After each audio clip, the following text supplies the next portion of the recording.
Salut, bienvenue pour une nouvelle vidéo et pour un nouveau top 5. J'ai décidé de chercher à tout prix un nouveau top à faire parce que j'aime vraiment ça. Je vous avais expliqué dans une précédente vidéo que le topic sur Goodreads n'est plus mis à jour depuis début 2025, mais qu'il existait quand même depuis 2019, donc il y a quand même 5 années de top de proposer, même si y en a qui reviennent régulièrement. À chaque début d'année, il y a les meilleures lectures de l'année, la palle de l'année que tu aimerais lire. Enfin voilà, il y a des thématiques qui reviennent comme ça pour Halloween, pour Noël, pour la fin d'année. Voilà, il y a des thématiques qui reviennent régulièrement dans les tops, mais il y a quand même beaucoup de tops puisqu'il y en avait un proposé chaque semaine depuis 2019. Donc ce que j'ai fait, c'est que j'ai repris tous les topics proposés depuis janvier 2019 jusqu'à en trouver un qui m'intéresse.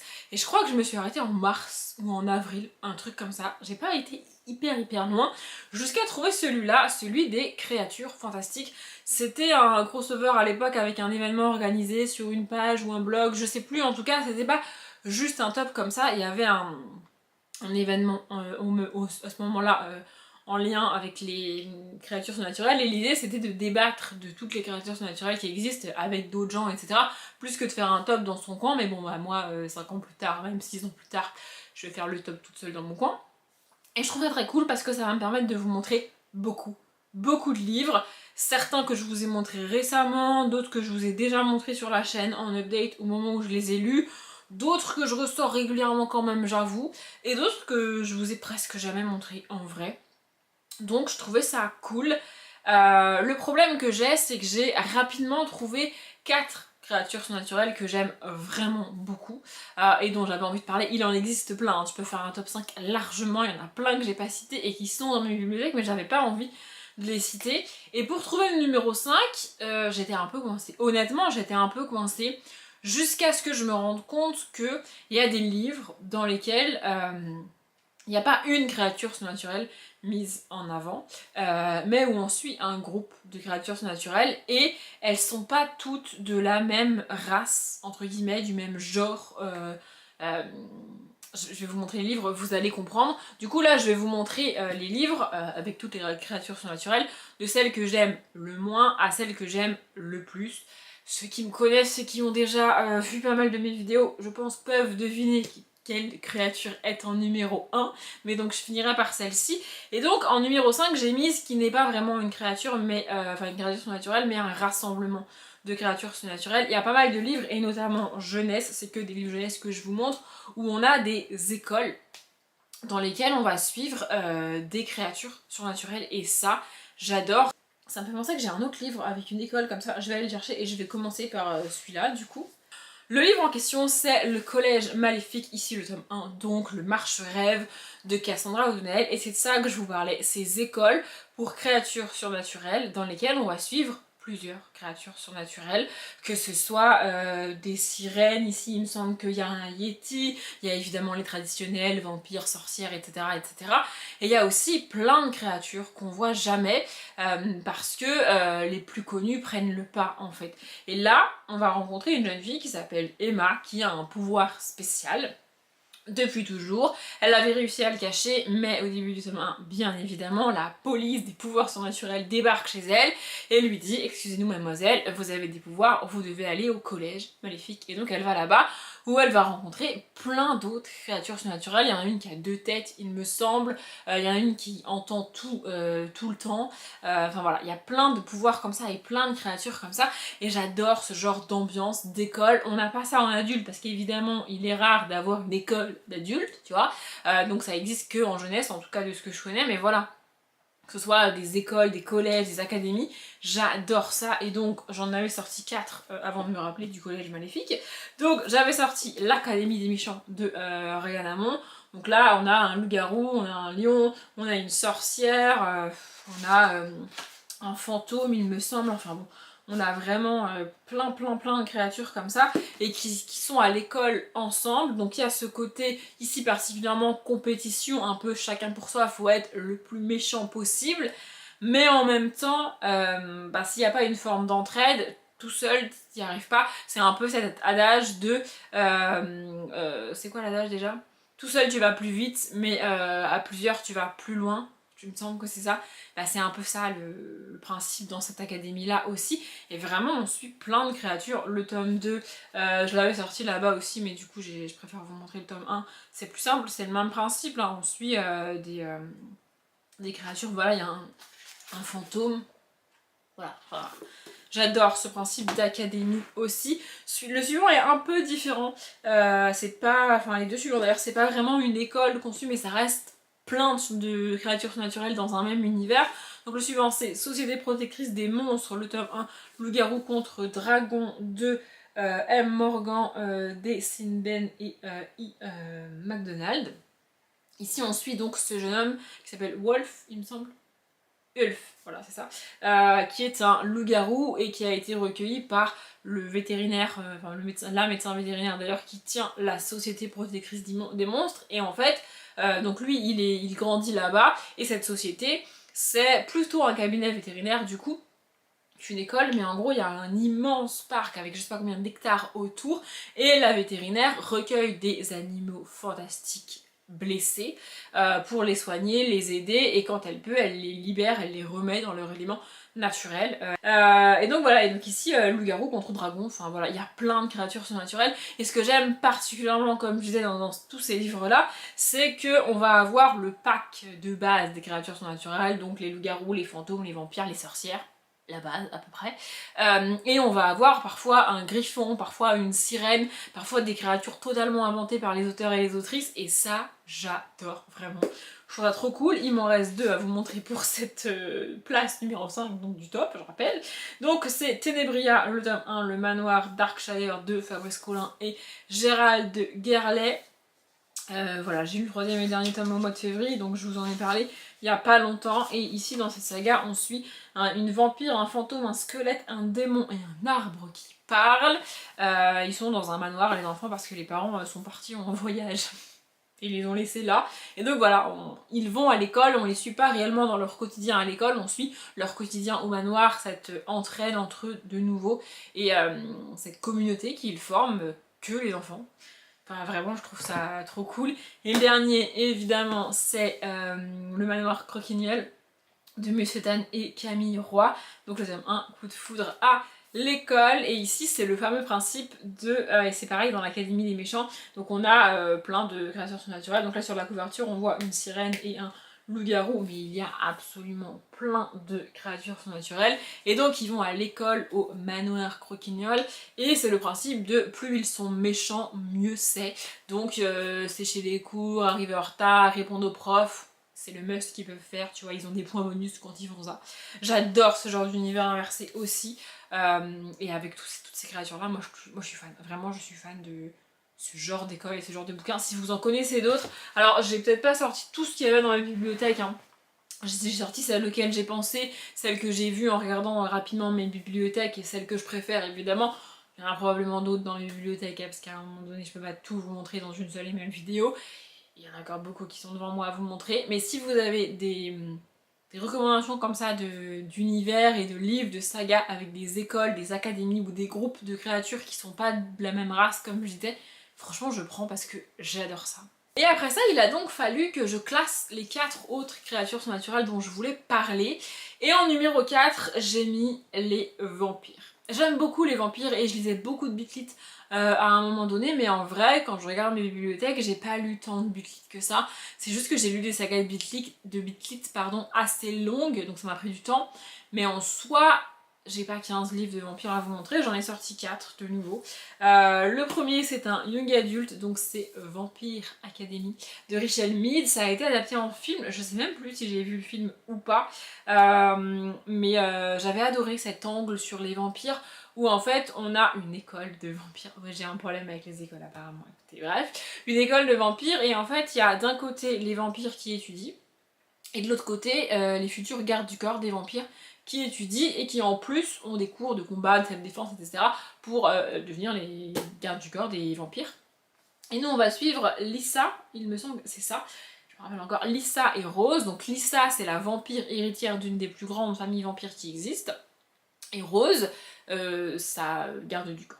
en gros, et c'est ça qu'on va suivre, sauf que Lisa est la dernière de sa famille, comme je l'ai dit, et tuer Lisa, ça veut dire bannir une famille, enfin éradiquer une famille, et ça c'est un objectif pour les autres familles, parce que il y a plusieurs familles de vampires qui ont le pouvoir, et si on élimine une famille, mathématiquement, chacune des familles récupère un peu plus de pouvoir, vous voyez.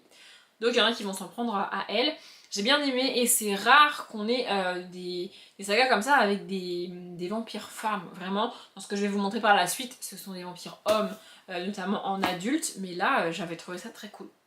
Voilà. Ensuite, j'ai 2 sagas de Beat Lit très connues, je pense. Donc d'un côté, Chasseuse de la nuit, le tome 1 au bord de la tombe de Jaden Frost, et de l'autre côté, Les gardiens de l'éternité, le tome 1, Dante de Alexandra Ivy. Cette saga est très longue, elle fait 13 ou 14 tomes je crois, et ici on est sur 5 tomes il me semble, mais les tomes sont plus gros que ceux-là, je sais pas si vous voyez la diff.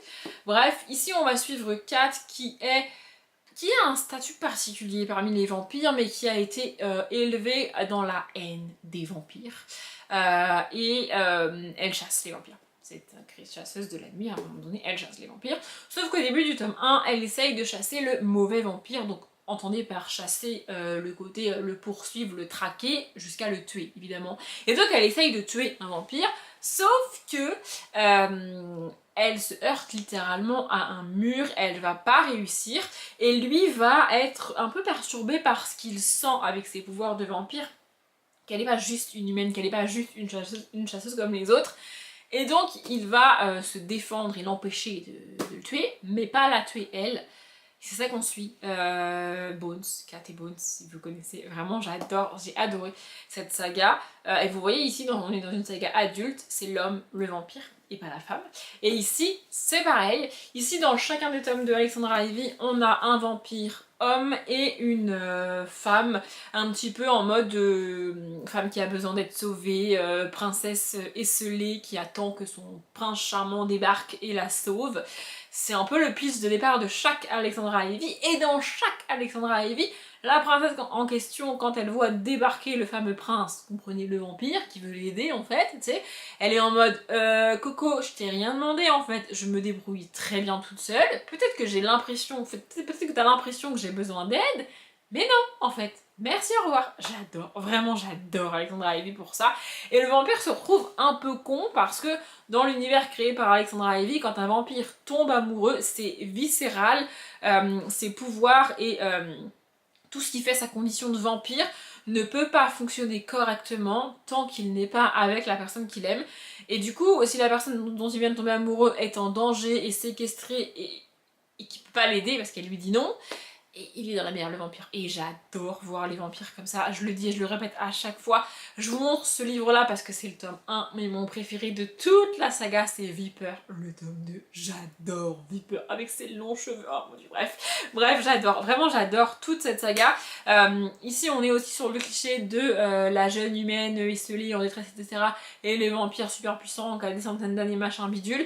Mais Alexandra Ivy vient rééquilibrer le tout avec des héroïnes fortes malgré tout. Elle reste humaine et inférieure aux vampires en termes de pouvoir évidemment, mais c'est pas pour autant qu'elle les mène pas par le bout du nez, et ça j'adore, c'est ma figure du vampire préférée. Quand il se retrouve dans la merde, j'adore, vraiment j'adore. Et j'ai aussi sorti un tome 1 d'une saga jeunesse que j'ai commencé beaucoup plus récemment et qui est Amelia Fong, c'est pas marqué là, mais c'est Vampirette quelque chose. Bref, donc le tome 1, Le bal barbare de Laura Helen Anderson. On suit donc une petite vampire. Ici, on est dans un univers où les vampires vieillissent.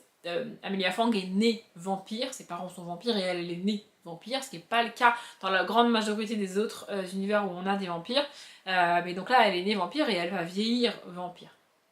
Peut-être qu'à un moment donné ou un autre, elle arrête de vieillir physiquement et elle continue de vieillir, je sais pas, c'est pas précisé puisque on suit une enfant ici, mais voilà, on est dans cet univers là. Et donc pareil, elle va à l'école, il y a un Yeti, pareil, il y a d'autres créatures surnaturelles. J'aurais presque pu le mettre dans la première catégorie que je vous ai montrée, mais je l'ai mis ici parce qu'on suit quand même principalement Amelia Fong, la vampire, et que c'est une autre image du vampire, une autre manière d'aborder les vampires, et le mythe du vampire est pas mal revisité ici quand même, et je trouve ça chouette, vraiment.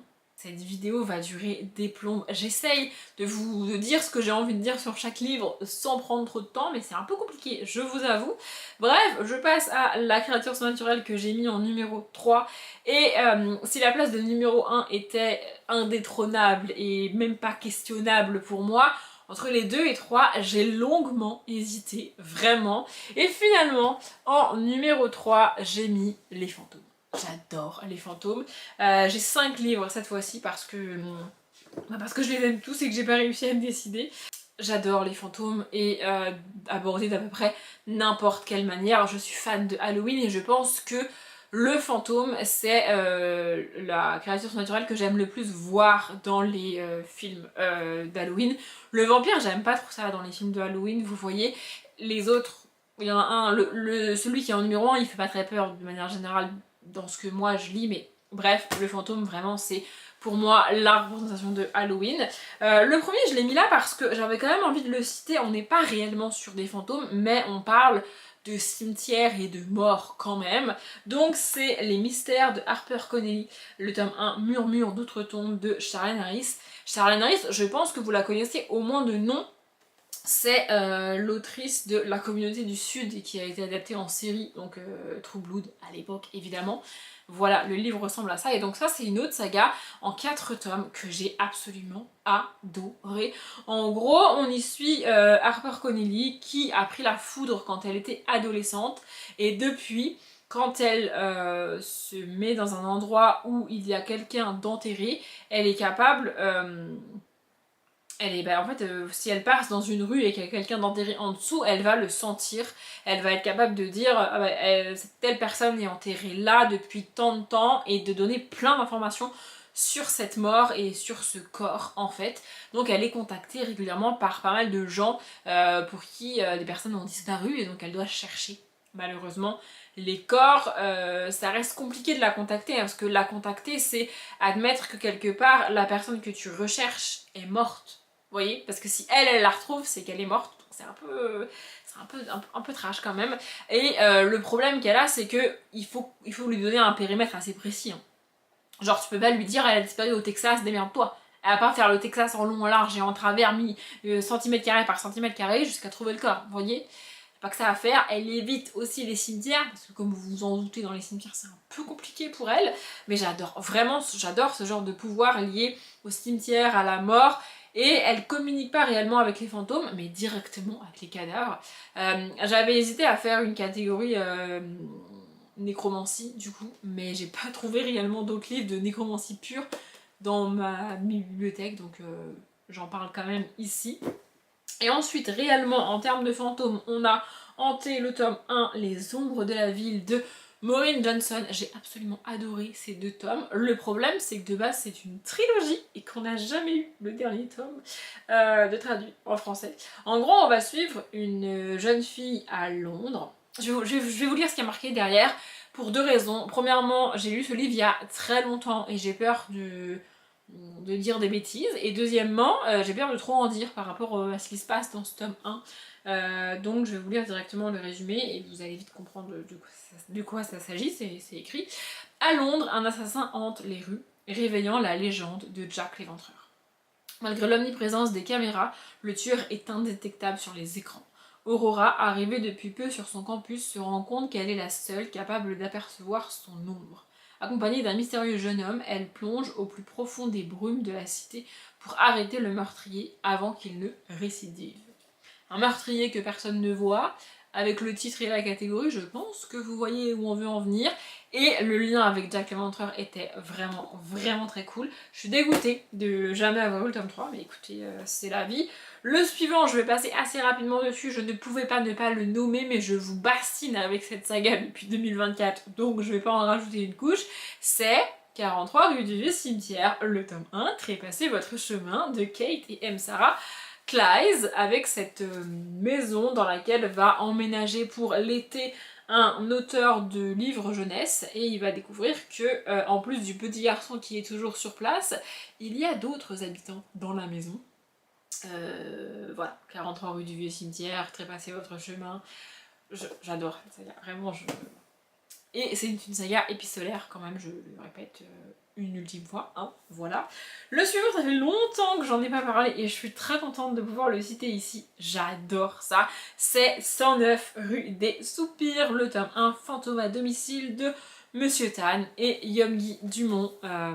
Voilà, donc on va être dans ce manoir au 109 rue des Soupirs avec ce petit garçon qui s'appelle Elliot et qui découvre que le manoir dans lequel ses parents viennent d'emménager avec lui donc est hanté par plusieurs fantômes, morts à plusieurs périodes différentes, et c'est ça que j'aime aussi avec les fantômes, particulièrement ici, c'est qu'on a des fantômes morts à des époques différentes, de morts différentes, pour des raisons différentes, avec des mœurs différentes, mais qui sont restés bloqués à l'époque où ils sont morts eux en fait. Et donc du coup ça fait un espèce de choc des générations et de plusieurs générations. J'adore. J'adore cette saga, je la trouve absolument géniale et il y a des petits clins d'œil à Ghostbusters à chaque fois, c'est vraiment trop cool. Et enfin, peut-être que ceux qui ont lu attendaient avec impatience que je la cite quand j'ai parlé de fantômes, bien évidemment je ne peux pas ne pas citer Charlotte Davidson, ici le tome 1, première tombe sur la droite de Darida Jones. Charlotte voit les fantômes depuis toujours, elle leur parle, elle communique avec eux.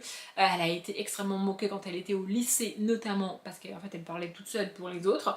Et une fois devenue adulte, elle a ouvert son agence de détective privée.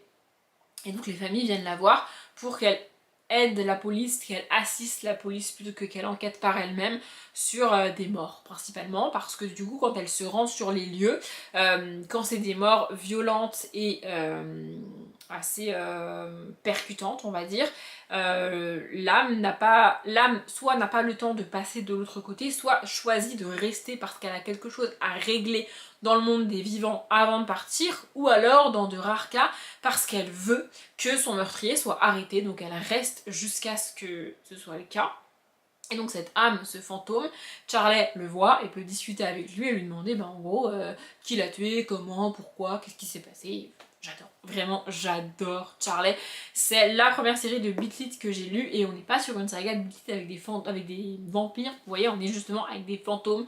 J'adore, vraiment j'adore, je le dis et je le répète à chaque fois, je veux un jour relire cette saga, mais le problème c'est qu'il y a 12 tomes quoi, donc ça va me prendre des plombes, mais bon. Peut-être qu'un jour je le ferai quand même. Si vous connaissez toujours pas cette saga, franchement, foncez, c'est absolument génial. En top 2 des créatures surnaturelles, et donc après avoir hésité avec les fantômes, j'ai finalement mis les sorcières, évidemment. Bizarrement, j'ai pas tant de livres que ça dans ma bibliothèque qui parlent de sorcières. Je ne vais pas citer la saga la plus connue de sorcières, faut pas pousser non plus. Mais j'en ai pas tant que ça en vrai. Mais j'aime la figure de la sorcière. En fait, il y a plein de livres qui sortent et qui parlent de sorcières mais qui parlent de la chasse aux sorcières et moi c'est pas ce que je veux, c'est pas ce que j'aime. J'aime pas en fait quand tu chasses les sorcières, quand tu veux les tuer, ou même quand on a une héroïne qui passe son temps à fuir et qui va finir par survivre. C'est pas ce que je veux. Moi je veux voir une sorcière qui exerce pleinement son don, qui est pleinement acceptée par la grande majorité de la société au moins, et qui avec son chaudron, qui fait des potions, avec sa baguette magique, avec son balai, avec ce que vous voulez, mais je veux qu'elle soit acceptée et pas chassée en fait, donc j'en ai pas tant que ça, mais j'en ai quand même trouvé. J'ai sorti Esther et Mandragore, le tome 1, Une sorcière et son chat de Sophie Dieuaide. D'ailleurs ça me rappelle que je croyais que la saga était finie en 4 tomes, mais c'est pas le cas, il y a un 5e tome il me semble, il faudrait que je revérifie et que je me le procure et je le lise si jamais. Et voilà, j'adore. Donc on suit Mandragore, pas Mandragore, on suit Esther, une jeune sorcière qui essaye de comprendre son pouvoir, essaye de se débrouiller. Honnêtement, j'ai plus trop de souvenirs de cette saga, ça fait un moment que je l'ai lu. Tout ce que je sais, c'est que suivre cette petite sorcière qui fait pas mal de bêtises et qui n'en fait qu'à sa tête, j'avais adoré, j'avais trouvé ça vraiment chouette. Vous voyez, là on a une espèce d'école des sorcières et tout. Franchement, j'ai trouvé ça trop cool. Je vais vous lire le résumé parce que je peux pas vous résumer le bouquin, je me rappelle plus trop. Pendant quelques instants, j'ai eu vraiment peur qu'une sorcière apparaisse en homme, en femme ou en minuscule insecte et qu'elle grogne. On avait dit pas de magie devant les humains, Esther, retour immédiat à l'école des sorcières pour toi et pour ton chat. Ah oui, c'est ça. En fait, c'est Esther donc, qui est à l'école des sorcières et qui a le droit d'aller dans le monde des humains avec sa tante, sachant que les humains ne doivent pas connaître les sorcières. Et donc elle se retrouve dans le monde des humains, elle a qu'une envie, c'est faire de la magie, faire la sorcière. C'est son quotidien en fait, pour elle c'est normal, sauf qu'elle peut pas parce qu'elle est du côté des humains. Et manque de peau, ça va mal tourner pour elle. On n'est pas dans un univers où on chasse les sorcières, on est dans un univers où la magie est cachée, mais on suit quand même une sorcière. Enfin bref, j'ai adoré cette saga. Il faut que je regarde vraiment pour le top 5 du coup. J'ai un peu trop de livres autour de moi, je sais plus où les mettre.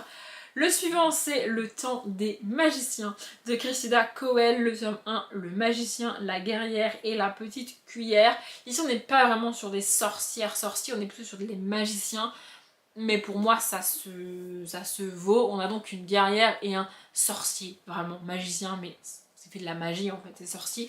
Il me semble qu'en VO, c'est sorcier et pas magicien, mais que ça a été traduit comme ça. Je sais plus. Parce que c'est Witch en VO, il me semble. Donc, bref, j'adore Cressida Cowell, j'adore son style. Et donc là, on suit la fille de la chef des guerrières et le fils du chef des sorciers, du coup, qui sont ennemis depuis toujours, etc. etc. mais qui vont devoir quand même un minimum cohabiter et s'entraider parce que c'est comme ça.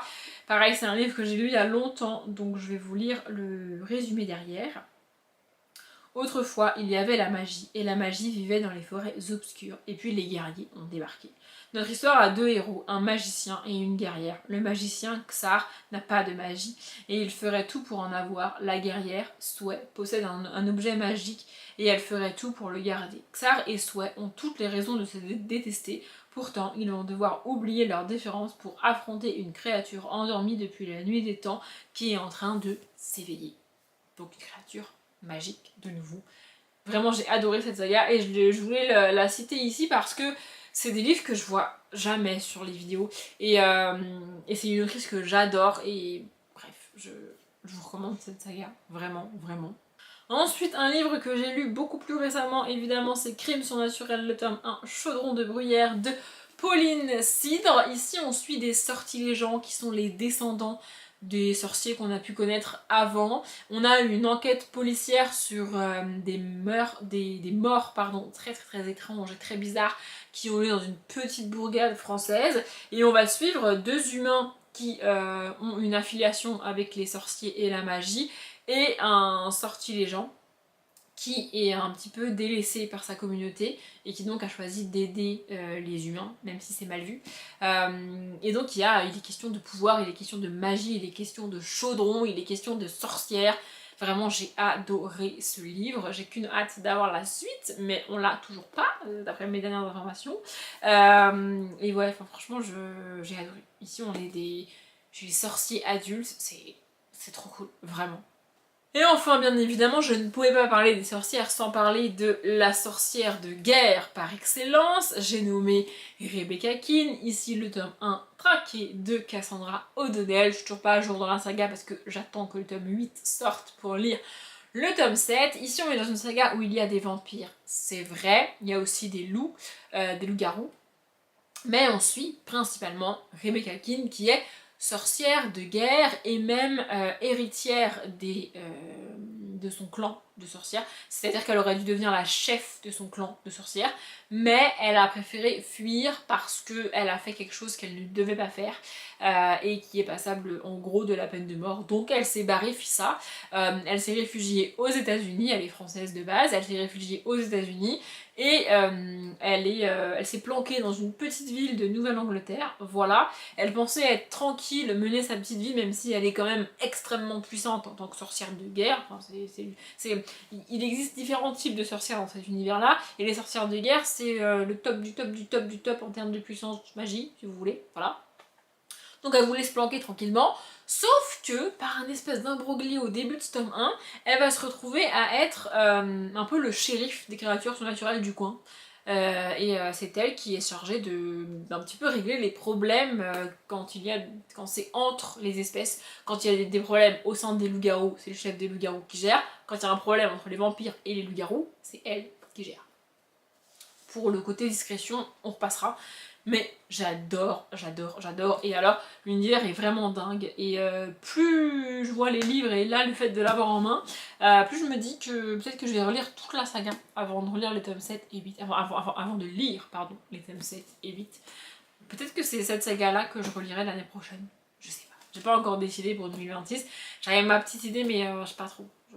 J'en avais parlé en vidéo, j'hésitais entre deux sagas, mais peut-être que finalement ce sera Rebecca King. À voir. Et enfin, la créature que je préfère, et ça depuis des années et des années, elle est imbattable pour moi. Comme je l'ai dit tout à l'heure, peut-être que la majorité d'entre vous l'auront deviné, ce sont les dragons. J'adore les dragons. Mais j'ai pas lu Force Wing par exemple. Je vous le dis, voilà. En fait, j'aime bien les dragons, mais exactement comme pour les sorcières, je ne supporte pas les livres dans lesquels on chasse les dragons, les livres dans lesquels les dragons sont les grands méchants de l'univers, je supporte pas ça. Vraiment, moi j'aime bien quand les dragons et les humains travaillent ensemble, quand il y a une amitié entre eux, quand il est question d'un lien particulier entre un humain et un dragon, vous allez le voir, c'est le cas dans plusieurs livres que je vais vous montrer là. C'est ça que j'aime, ou alors carrément quand on suit des dragons, vraiment, mais quand on est avec une troupe de guerriers en mode ils hurlent à la mort là, pour aller massacrer les dragons, ça m'intéresse pas, enfin vraiment moi je suis en mode mais pourquoi vous allez massacrer ces pauvres dragons alors qu'ils vous ont rien fait? Et même si dans l'univers tu m'expliques que les dragons sont méchants et tout, je suis en mode mais laisse-les tranquilles quoi, vraiment fous-leur la paix, je supporte pas. Donc c'est que des livres dans lesquels les dragons sont gentils, sont mignons et on les aime bien. Le premier, je l'ai lu il n'y a pas très longtemps, c'est Sandorine et les dragons de Patricia C. Ward et Yves Besnier. Et ici, c'est trop cool, vraiment, j'ai adoré. En gros, on suit Sandorine, une princesse. Je crois qu'elle est la 7e, 8e ou 9e fille d'un couple de personnes, en gros. Voilà, ils ont eu plein de filles, ils essayent de trouver des situations avantageuses pour chacune de leurs filles, sauf qu'au bout d'un moment, et ben, y a plus, ils peuvent plus payer, il n'y a plus de dot, il n'y a plus rien, enfin vous voyez, c'est compliqué pour eux. Et donc, Sandorine, c'est un petit peu la petite dernière. On l'a éduquée en tant que princesse, pas bouger, assise, fais de la couture, tu te tais, etc. etc. Elle supporte pas tout ça. Et un jour, ses parents lui disent, voilà, on a décidé, tu vas épouser machin bidule chouette. Et elle est en mode, non, j'ai pas envie moi. Et donc elle s'enfuit. Elle va se réfugier dans les grottes des dragons. Donc il y a des grottes de dragons assez loin de la ville. Et les dragons sont méchants, mais les humains les laissent tranquilles. Et donc Sandorine se fait volontairement prisonnière d'un des dragons et elle se dit comme ça, ils vont me foutre la paix. Sauf que le prince promis en mariage vient, essaye de la libérer, elle l'envoie bouler, et bien après il y a d'autres princes qui vont essayer de venir combattre et tuer le dragon pour la libérer, alors que elle est en mode mais foutez-moi la paix, je ne veux pas. J'adore. Ce twist et ce point de départ, c'est trop cool, je trouve ça hyper fun, vraiment j'avais adoré. C'est illustré en noir et blanc, je vais essayer de vous en trouver une d'illustration. Franchement j'ai adoré cet univers, ce contre-pied est absolument génial, je suis trop fan. Le livre suivant c'est un petit peu le même principe que les écoles que je vous ai montré au tout début de la vidéo, puisque c'est l'Académie des Dragons, le tome 1, Thomas et Peau de Fer. Donc comme le titre l'indique, pardon, c'est de Alastair Fischl. Comme le titre l'indique, on est sur une académie de dragons, donc une école avec des dragons, des enfants, etc. Mais il n'y a vraiment que des dragons dans cette école, des dragons et des dragonniers. En fait, ici, au début, on va rencontrer donc Thomas, qui est fils de forgeron. Oui, en termes de dragon, on n'est pas original ici, mais bref, il est fils de forgeron. Et un jour, il y a un agent de la garde royale qui débarque et qui dit à son père: on a besoin de quelqu'un au palais pour faire telle et telle chose. Est-ce que votre fils peut venir avec moi pour faire ce travail-là? Bien évidemment, vous serez payé en échange. Le père se dit que ça va être très bien pour son fils et envoie Thomas là-bas.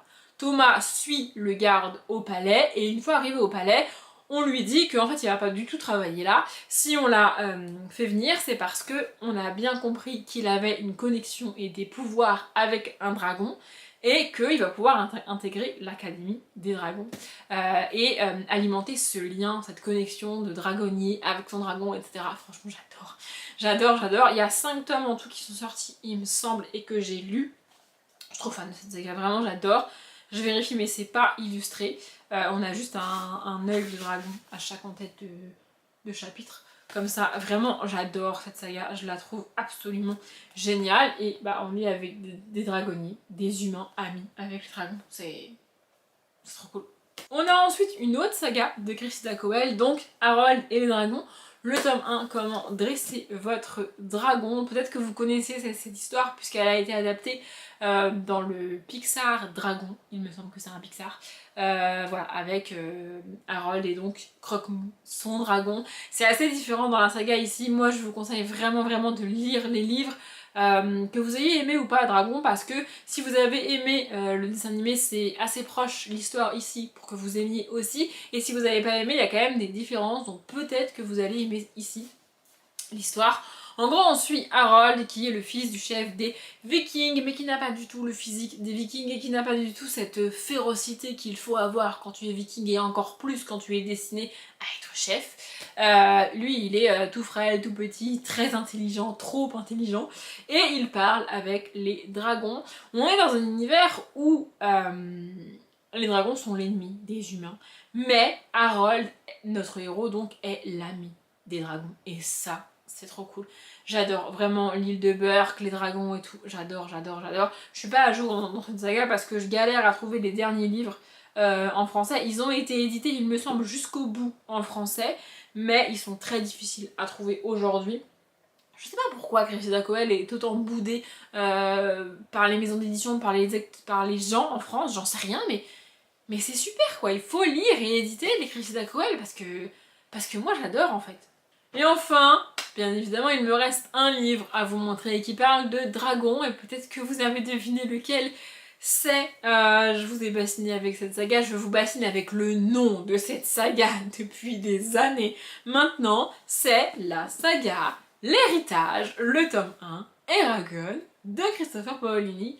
J'adore cette saga, c'est la première saga que j'ai lue avec des dragons, et avant de lire la saga j'avais vu le film et j'adorais le film, j'adore toujours le film, mais en fait j'ai vu le film sans avoir lu les livres, et les gens qui avaient lu les livres étaient en mode rabat-joie, gnu, trop gnu, le film il est nul, les livres ils sont mieux, et ça me gonflait cette réaction là, des râleurs, vous voyez.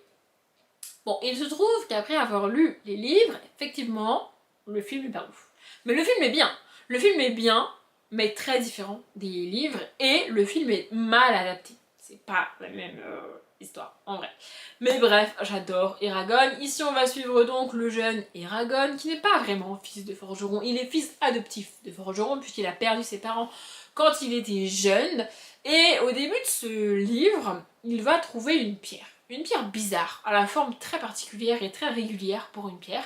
Il va la ramener chez lui et il va se passer des choses avec cette pierre. Je pense que vous savez quoi cette pierre, voilà. Et dans le même temps, il y a le roi, il me semble, enfin en tout cas des gens très haut placés, des cavaliers, etc. qui cherchent à récupérer cette pierre. Et donc ils vont poursuivre Eragon, parce qu'au bout d'un moment ils vont bien se rendre compte que bah, il a la pierre en fait, tu vois. Sauf qu'au bout d'un moment, Eragon n'a plus la pierre. Vous voyez, donc c'est la merde. Et il y a aussi des elfes dans cet univers-là. Il y a plein de magie également. Mais je pouvais pas mettre Eragon dans une autre catégorie que celle des dragons. C'était pas possible. J'adore Saphira, j'adore. C'est l'une des premières sagas que j'ai relues quand j'ai commencé à relire une saga par an. Et je suis très fan de cette saga. Vraiment, j'adore. Si vous connaissez pas, qu'est-ce que vous attendez? Non mais vraiment, à un moment donné, ça fait partie des sagas qu'il faut lire dans sa vie, je trouve. Donc lisez-la quoi, c'est tout.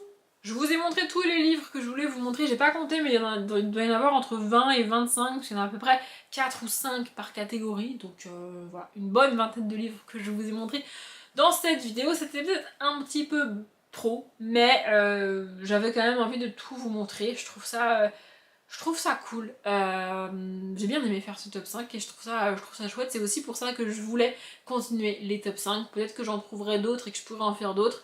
peut-être pas. Après si vous avez des idées de top 5 que je peux faire, n'hésitez pas à me les laisser en commentaire. Je verrai, peut-être que je les ferai, peut-être que je les ferai pas. Mais au moins j'aurai des idées. Voilà, si vous en avez tant qu'à faire, ça peut peut-être m'aider. Bref, je m'arrête là. J'espère que la vidéo vous a plu. Comme d'habitude, je vous souhaite une bonne journée, un bon après-midi, un bon appétit ou une bonne nuit. Et je vous dis à bientôt.